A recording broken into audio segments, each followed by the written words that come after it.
আমার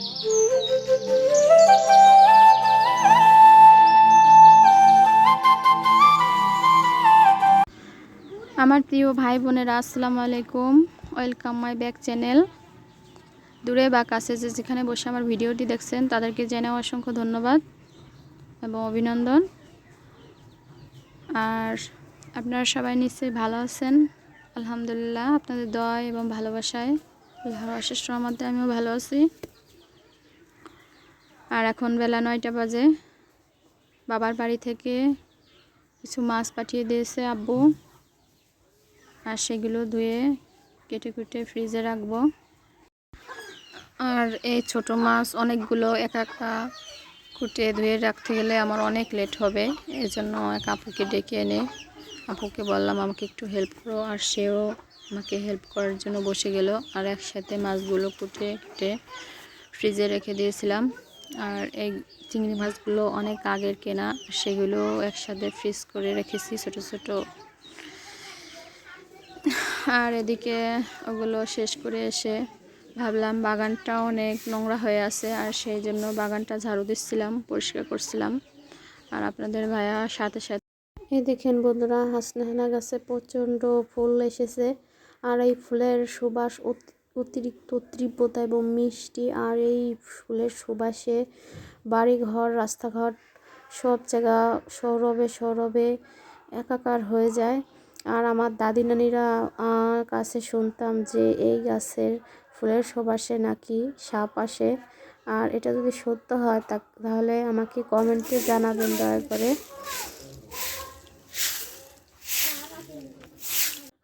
আর এই শীতের ছোটোবেলায় কোনো কিছু করেই শান্তি পাওয়া যায় না। আর এখন চলে আসলাম রান্না করতে। আর সেই লাউটা কেটে কুটে আজকে রান্না করব। এই লাউটা আমার শ্বশুর বাড়ি থেকে আমার শ্বশুর পাঠিয়ে দিয়েছে।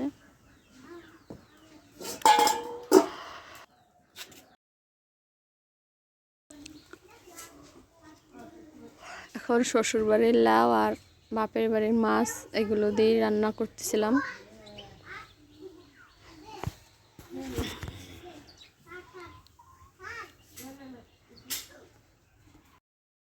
আমার প্রিয় আপু এবং ভাইয়েরা আমাকে খুব সুন্দর সুন্দর কমেন্ট করে, আর কমেন্টগুলো পড়তে আমার খুব ভালো লাগে। আর এভাবেই তোমরা কমেন্ট করবে, তাহলে আমার ভিডিও দেওয়ার উৎসাহটা সবসময়ের জন্য থাকবে।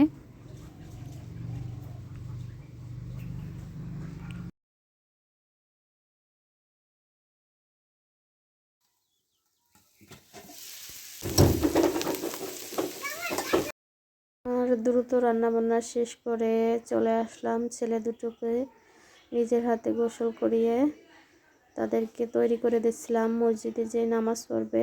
আজ পবিত্র জুম্মার দিন, শুক্রবার। আর সবাইকে জানাই পবিত্র জুম্মা মোবারক।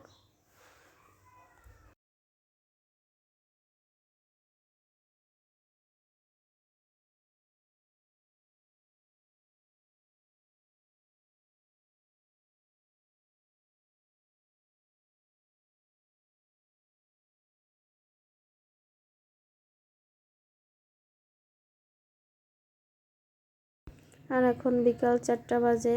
আমার পাশের বাড়ির ভাবি দেখি কাঁথা সেলাই করছে। আর তার কাঁথা সেলাই দেখে আমি বলছি যে আপনার কাঁথা সেলাইটা অনেক সুন্দর হয়েছে, আর সেটাও আপনাদের সাথে শেয়ার করলাম।